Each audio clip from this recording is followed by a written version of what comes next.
Ladies and gentlemen, here we are with Fire Jack Jenkins, getting ready for UFC 312. Gabriel Santos, mate. First off, you were just finishing the final bits of your meal. How's the weight cut? Not great? No, it's fine. You know what it's like when it's fight week. You're getting every small morsel. I don't know if you can see that, but there is nothing left. You're trying to get as much as you can out of every meal because you don't until about Friday at 3. It's light on calories. It's a tough week. I've made no secret that I think it's the worst part of the sport, the cutting weight aspect of it. I wish we could just step in on, pick a weight and step in on fight day, but that's not how it goes. So we're all part of the circus, so we all join in. How much does it throw your performance off in terms of Jack Jenkins in the gym? Take the lights and the people watching away, just the weight cut kind of happening that week when you fight compared to when you're just feeling your best in the gym? It's hard to say. I reckon I get pretty close. I'm over 90% most of the time in the cage, but I've had some of my most average performances after cutting weight and in fights, but then I've had my absolute peak, untouchable performances after I've cut weight as well. So it's not so much that I think it affects performance. It's just it's just a shit show. I know everyone watching your stuff probably is aware, but it's we all come here around the same weight. We all get here about the same, and then we all cut this stupid amount of weight off, and we're all walking around and we're like, yeah, tough to do this, brother. Yeah, tough, brother. Just get through this, the first battle. And it's what? Why don't we all just come in the same weight and stay that weight for the week and fight? It just makes no sense. What if you just hit him up beforehand and you were like, look, contract's already signed. What do you weigh? Is what I weigh. Yeah.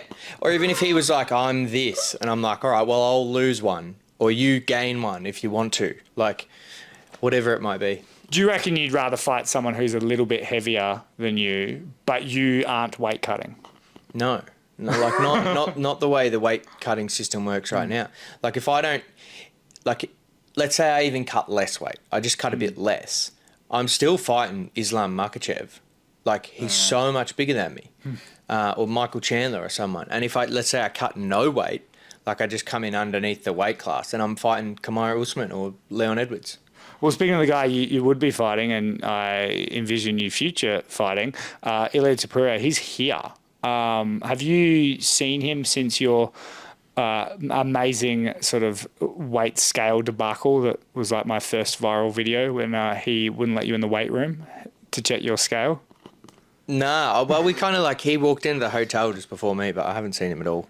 Really, he's doing his own thing. Obviously, he's a world champ now, and he was already on his way to that when that happened. So, I've got a few hurdles to jump before we can cross that.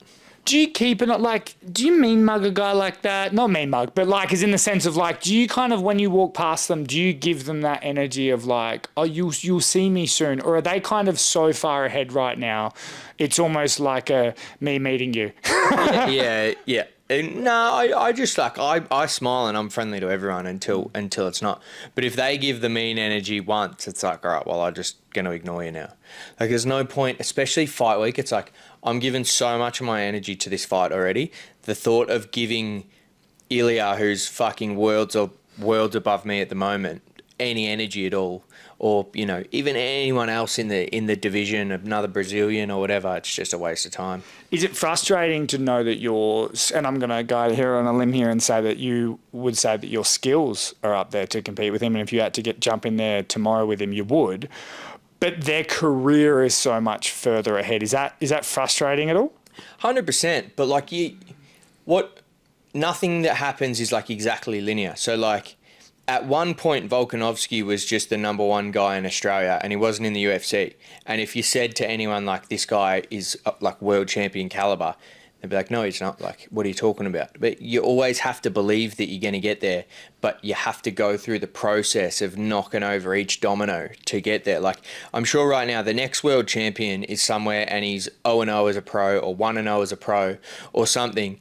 And if he got in the UFC right now, he might beat 80-90% of the guys, but you have to go through the hurdles of I've got to beat the grappler. I've got to beat the jiu-jitsu guy. I've got to beat the veteran in my regional circuit. And you got to tick all those boxes, and it's just the way you have to do it. Well, what about with guys like Jake Matthews, who have been around for 10 years? Have you ever talked to them about that, or about like how you sort of take those backward steps but still maintain at that level for like a decade? Or do you ever swap notes with any guys like that? Nah, mostly like I've asked Volk about that sort of stuff. Like how did Volk do it? And maybe not even talking outside of, like I just ask him questions about his training and how he did this and how he did that. But I more just look at how he did it, and there's no secret to it. It's like you put your head down, you say yes to every fight, you win the fight, you go from there. If you take losses, losing's part of life. If you take a loss, you take it on the chin. You accept that you got beaten, which is one thing that I think a lot of fighters could take. There are a lot of fighters, it's in Australia as well, who just like will refuse to admit they've been beaten. Oh, I got a nasty split decision. Oh, that was bullshit. Or no, I only got beaten because of this. I was winning before that. And it's like, none of that shit matters. If you lost, take it on the chin, accept responsibility for the fact that you lost, and carry on. Is that why you hate your elbow injury, where people go, oh, but he was winning? Yeah, 100%. Like, and even like, oh, but you had that guy, man. You were winning. No, but I didn't win. Like, you can be winning a fight right up until he clips you and knocks you out. But it's worse too if it's like, if you convince yourself of that, you're putting yourself in a position where you're not going to grow, because you're not accepting that you have things to work on or that you made mistakes. And I think I'm as prideful as the next fighter, but I think one thing I do well is listen to my coaches and accept that, I've got a lot to work on no matter how good I get. Well, learning off a loss is almost easier sometimes than learning off a win, because, they always say that sometimes coming off a win can be worse for your growth type thing. You had an outstanding performance in Perth. Was there anything you took away that you weren't happy with? Yeah, look, again, I felt like I just had a little bit of complacency in the grappling of like waiting a little bit for things to happen when I knew I could make things happen, but just choosing not to. And it's like he was a good grappler. You don't want to make mistakes, but I just got to back myself. Like, I'm fucking good. I really want to. I'm starting at the UFC level now. Like, you saw it in that fight with my striking, where I'm letting stuff go. I'm confident with my skills. It's just now the next step for me is putting it all together in a performance, like I did in the Rod Costa fight. Like, I just put it all together, and it just here's my skill set. Here's how I can do it. Well, is it frustrating then that, you put the call out and there was word that, no one in the top 15 wanted you, and you just kind of have to do this other fight before you really get to have your name-making moments? Look, that was probably my first thought.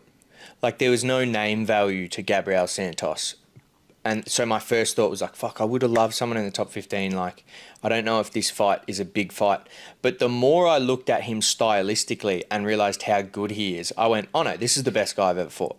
Like, this is hands down the best guy I've ever fought. The most well-rounded, the best striker, switches stances the most, from the best team. There's no doubt that this is going to be my toughest test. But then you look deeper and I look at his style and I go, this is a style where I can actually show like my A game. Like, the things I do exceptionally well, the way I read people, the way I counter when people switch stances and move and cut angles, I can do all of that stuff in this fight. And, there's a chance for me to just put it on a silver platter for the UFC and go, there's your top 15 performance. And I think the UFC aren't dumb, right? People, oh, this card's shit. There's no one on this card. It's a boring card. And to an extent, on paper, I agree with him. But the UFC have sucked out a little bit of the star power. So they've taken out your hookers and your Kai Kara Francis, and we've got no Volk, no Whitaker, no Bam Bam on this card. And they've taken that star power away to give some of these other guys the opportunity to step into that void and go, I'm a star. Well, look who was going to be. Cody Haddon's out, but Quillan Southkill, John McAuliffe, all of these young up-and-comers, like, you're almost a bit of a vet now. Yeah, well, 100%. That's what somebody just said to me, like, oh, you shave the hair. And I said, look, the hair, you can be as philosophical as you want, but, I was the mullet kid from the local scene who was the new kid, and I'm not that kid anymore. Like I'm a contender now, and I'm here, and it's like it's a new version of me. I'm not that kid who's just in his first couple fights anymore. Well, you're also now a black belt. Can you talk about what it was like to not only get your black belt, but get it alongside your brother? Yeah, really cool. Such a great experience. I don't think it could have been a better sort of ceremony. I got it from my first jiu-jitsu coach, Heath. And, that was with Simon, my current coach's blessing. I sort of said, like, Simon's on this part of the journey with me and my coach for this. I really wanted to get my black belt from Heath because I got all my belts from him. And he used to, like when I was a kid on school holidays, my brother would drop me at the gym in the morning. I'd train in the morning. Heath would take me back to his house, set me up on his Xbox, make me a sandwich, and then he'd drive me back to the gym at night, and then Ben would pick me up when he finished work. So, like, to have that growth from being a kid and getting treated like that, and then have that full circle moment where not only me, but Ben got his black belt as well, was really special. And I love Heath and, that gym and the community him and Kelly have created at Metamorphica. Are you one of those guys who like John Jones where you're the fighter but like his brother can beat him up? Can your brother beat you up? Nah, beat the fuck out of him. Yeah, he doesn't. He came in, he used to help me a lot. Like he was very talented. Like his left hand, like the hardest left hand for someone like under 70 kilos. He's not under 70 kilos anymore, as you can see. But he always would come in and help me get ready for fights and stuff. And I think the last one, and he's got 3 kids and a business and that sort of stuff. So it's a bit different now when I'm doing this full time. But I think the last one might have been the last time that he came in and actually got work because I think he had 1 round and that was enough. Now, mate, I don't want to put you on the spot here and really taking advantage that your manager, Dan Maudsley, isn't here. But Bryce Mitchell in the news saying outlandish things. He's obviously in the division you've talked about, fighting him before. Just what's your thoughts on that? Yeah, look, it's not a great look at all. I think it's in their post saying that, like sometimes you just fucking get hyped up and like you forget something you say is like out there forever like that. And since he said that, like I know one of the I think it was a Jewish fighter tweeted him and was like, hey mate, I want to take you out for Israeli food and take you to a Holocaust museum or something and we can fight or something like that. I think he might be a featherweight or something. And Bryce was like, I'd love to, brother. Like I got no problem with you or your people or whatever. So like, I think it's a fucking stupid thing to say, like fuck me, but that's been drilled into him enough. I don't think Bryce is a bad guy. I think he just, probably went a bit too deep down a rabbit hole and then said it in an environment where it's just not the right place to say something. And back onto the actual card. Now, I don't think this overshadows you because I think you've done enough so far, but maybe for some of the other guys, your Quill and Sow kids, your Johnny McCalebs that are coming up on this card, Colby Thicknesse being on this card feels like, he's on the embedded and it feels like, and we know how good Colby is type thing, but he's definitely getting this bigger push because of the Volk situation, the story. As a fighter that has had to climb their way up, through the Contender Series, really earn their way up. Like you said, you don't even have a top 15 guy yet. Does that ever frustrate you or could you see how that might frustrate fighters? Nah, fuck no, absolutely not. Like it's a double-edged sword in every respect. So like Colby had to do all those fucking rounds with Volk on his way up, right? So like he earned his stripes there, and then on the other end of that made him really good. So it's a double-edged sword, right? It was fucking hard at the time, but now he's reaping the rewards from it. And then at the same thing, now you might get a little bit more of that attention and that sort of stuff, but that's a double-edged sword too, because at some point you're going to have to outgrow that and become yourself. So I have no bitterness from it because it brings benefits, but it also brings burdens as well. So but fuck, the way Colby's handling it this week, he just seems like he's carrying on like a champ and he's taken it all in his stride. And have you seen him? Yeah, I've seen him a few times. We went to the Welcome to Country together and been in the elevator a few times. I think he couldn't get his key card to work or something. Oh, that's classic Colby. Yeah, and he was drilling like, this fucking hotel sucks or something like that. And there's a guy in the elevator. He's like, oh, you're dressed pretty fancy. And the guy goes, yeah, I'm the manager of the hotel. Oh, fuck. He's a legend, though. But no, like, as far as bitterness on my end, not at all. And in terms of kind of I mean, you've got this big fight on the weekend, but I feel like we're looking at a new Jack Jenkins. I don't know why, because you had a great performance and a great situation last time. Is there something that's happened? Have you like matured as a person? Like, why does it feel like you've turned a corner, even though you're coming off a victory? Like I said, I think you just like you're always going through phases in your life and your career and different parts of growth and that sort of thing. And I think the last performance for me was like helped me believe that I can do it at the UFC level. And that's why like this fight, the thought that he's the best guy I'm going to fight, that excites me. Like I'm completely happy with that and free with that. There's no part of me that's like, oh, I would have liked maybe someone who I had an easier path to victory or whatever. I'm like, no, give me the hard fights. This guy I think he beat Lerone Murphy, right, in a split decision on a week's notice. This guy's legit. He's a top 10 guy. So whether it's on paper a top 10 fight or not, then we're going to get out there and we're going to find out. And people are going to see that I have a level and I have like these layers and these wrinkles to my game that people haven't been able to see yet because I just haven't needed to use them. That's a very good way to look at it. Like he's top 10, whether it's on paper or not. And by the end of his career, we'll know, because it's like you said, guys can fight earlier.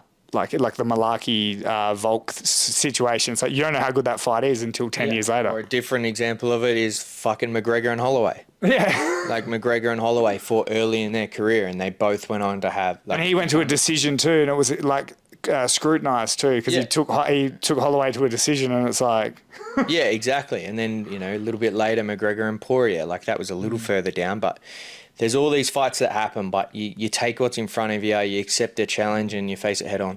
And finally, before I let you go, do you really watch highlights of yourself online? Yeah, I absolutely do. Highlights, edits. We were talking about it because there's like, I don't know, somebody asked me, like, have you been paying people to make edits of you? Yeah, there's been heaps of edits, and I'm like, no, but I fucking love them. I love them. Toxic trait of mine, I love my own edits. I love watching them. Oh, maybe someone can take that and put it into an edit. It's an edit inception. All right, mate. Well, what's the rest of the week look for you before I let you go? What's your process through? How do you get your mind into fight mode? The rest of the week, like, I'm so lucky. I've got Jacob Pross, a young fighter who's, one of my best friends, my brother, Andy and Simon, and you've hung around with us before. Like this crew, there's just something about them. They just have me relaxed. Like the whole time, they're just laughing, making me laugh. So if you have those moments where, maybe for some young fighters, a good insight. Like from my first fight, you have these moments in fight week where you just feel like it's all too much, like it's a lot, and you just write it out and just have a friend there or have someone just write it out. Don't let it, and then you'll feel really good. Don't let yourself feel really good. Just keep level for the whole week. Relax, lean into the feeling of like being under pressure. And so I've got those guys. We'll be laughing. We'll be having a good time. I'll drop the weight, and then I'll have, I always like to have a breakfast and, a meal with my partner, Britt, and my mum and dad the day before the fight. And then after that, I just come sit on this bed and just fucking lock in. Just think about... Watch some highlights. Yeah, just think about the shot, think about how I'm going to do it. And yeah, look, this one, you can edit this part out, but... People are going to see a weird edit. That's because Jack just told me some super secret stuff that I'll put out after the fight. But mate, thanks for taking the time. Like, it's 10 o'clock at night. You couldn't be more relaxed during fight week just to do this. So I appreciate it, as always, and I'll see you bright and early for Media Day. Thank you.